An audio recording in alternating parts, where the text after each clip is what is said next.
Hello everyone, this is Tinkering with B-Hav. I'm B-Hav. Today I'm going to be replacing the rubber seal in this three-piece fuel cap for my Coleman 426B stove. I've been working on the tank. I'm going to do another video about that later. I've got it all cleaned out. The rust is all gone out of the inside of it, so I'm going to show you the inside of that in another video. This video is going to focus on replacing the seal in this three-piece cap and how this three-piece cap is put together and how it works. So the reason they call it a three-piece cap is that it's made out of three pieces. I mean, pretty simple.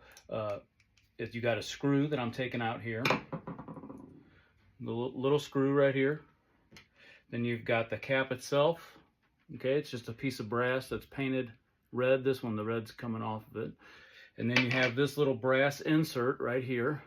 And on that inside of there is a rubber seal, and those get dried out and go bad, and you have to replace them. And the only way to get them out, well, the easiest way to get them out is to burn it. I just take this and I hit it with a torch and I burn it until the rubber seal is basically dust, and then I scrape it out and the new one goes right in. So I'm going to show you how to do that, but I have to go outside. I did that inside one time and my wife was not happy with me because it didn't smell very good. So I'm going to go outside and I'll restart the video out there and I'll show you how I do that. All right, everybody, I've come outside in my driveway. I've got my handy dandy blowtorch here, and I've set the little brass insert down on the concrete, and I'm going to turn the camera around here and fire it up. And it should just take a couple minutes. We'll burn it till that thing is ash. All right, as you can see from the concrete, I've done it in this spot several times, so here we go.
Alright, now that's pretty hot, and I think that rubber is pretty well cooked. So now I've got a little water here. I'm just going to pour it on there, and we're going to quench it so that I can pick it up and hold it.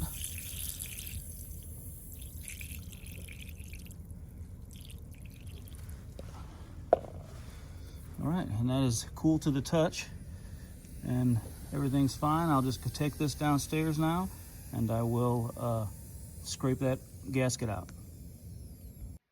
All right, now I'm back down in my shop, and I've got the brass insert here, and I've got this handy little pick. I got a lot of handy dandy little tools, but this little pick here, and I'm gonna dig down in and scrape all this old rubber out, and that rubber is hard as a rock, and it's coming right out. Yeah, it's good. It's not supple like regular rubber, it's just like ash now. So it comes out of here really easy. Once I get it all out, I'll clean this up real good. Okay, it's all out.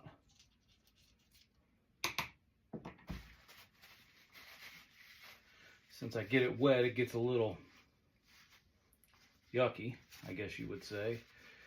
And I gotta get all the little pieces out. I'll use a paper towel. I've also got some little brushes over here. I'll use a brass one since I'm working with brass. I'll just take my little brass brush here and clean all of it out of there.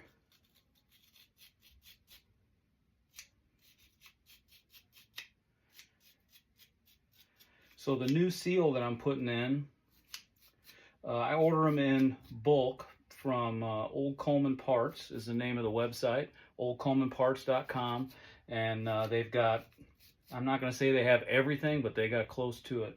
A lot of new old stock parts. For those of you that don't know what that means, it's stuff that Coleman made years and years ago that is still brand new. That's where this valve that I have to go in the stove, that's a new old stock part.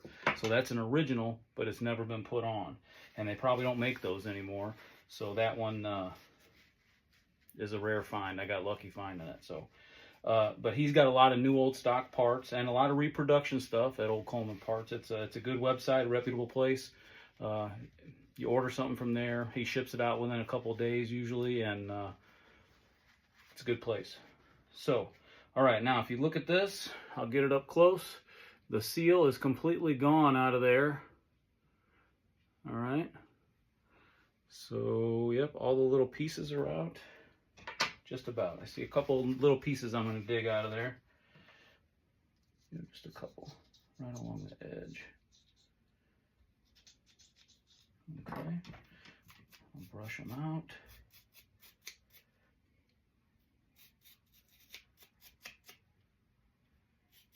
All right. So now, oh, there we go. So now that's cleaned out and ready for the new gasket. And they make these in different sizes because there's different size fuel caps and different years. Like the older ones take one size and newer ones after a certain date take another size. So, but this is the correct one. Like I said, I order them in bulk. I've got a bunch of them right here, different sizes. So this is something I replace on every lantern or stove that I work on, because even if it's old and it still seals okay, I'd rather just put a new gasket in. That way you don't have to worry about it leaking. And this just can't be an O-ring, it's flat. Some people put just buy an O-ring, but it also has to be able to withstand solvent, like the fuel getting on it, and not break it down. So this rubber that these gaskets are made of is fuel resistant or solvent resistant. So it just slips right in there.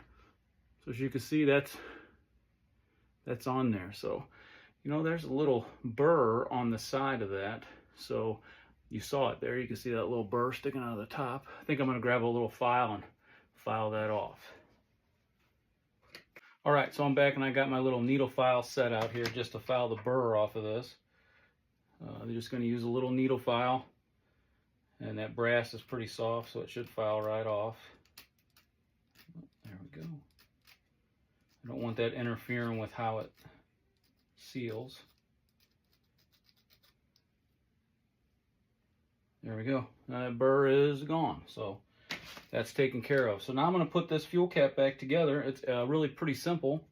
You just take the insert. I got the cap here. You put it back down in. Screw the screw in. I mean, this is really pretty simple stuff. So if I'm explaining something that you think is too easy and doesn't need explained, let me know in the comments. Now I've got the tank, and this is the cap with the new seal. So that'll screw on there. There we go. And seal. So there you go. That's got a new seal on it, and that'll seal up real nice, and we won't have any leaks. Something I forgot to tell you about with these caps, the reason they're made in 3 pieces. You say, why does it have to be 3 pieces? Why can't it just be one? Well, the new ones are one. They changed the design a little bit. So if you look, this is an old style cap. They don't make these anymore because they said they were dangerous. So on the side of that cap, there's a hole. Okay, so if this is on the tank and there's pressure on there, like there's pressure in the tank, and I unscrew this, the pressure releases out of this hole, so that when it doesn't blow the cap off, like as you unscrew it, it comes out of that hole, and the 3-piece cap allows that brass insert to move on the inside so the gas can escape out that hole.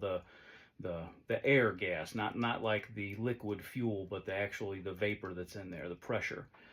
So the new style, I don't have one here handy. Instead of that hole on the sides, it has little slots cut into the threads, and that pressure goes straight down instead of out the side, because they say it was dangerous because the hole would be pointed, say, towards the flame on the stove or the lantern, and it would shoot a jet of compressed fuel out, and they're saying that could cause fires and problems. So they say these are actually dangerous, but if you're smart and don't open the cap while the flame is on, then you don't have any problems. But I just like keeping the original caps on all the lanterns and stoves that I have if I can, just put a new seal in them. So anyway, this part of the restore of the tank is done, and thanks for watching.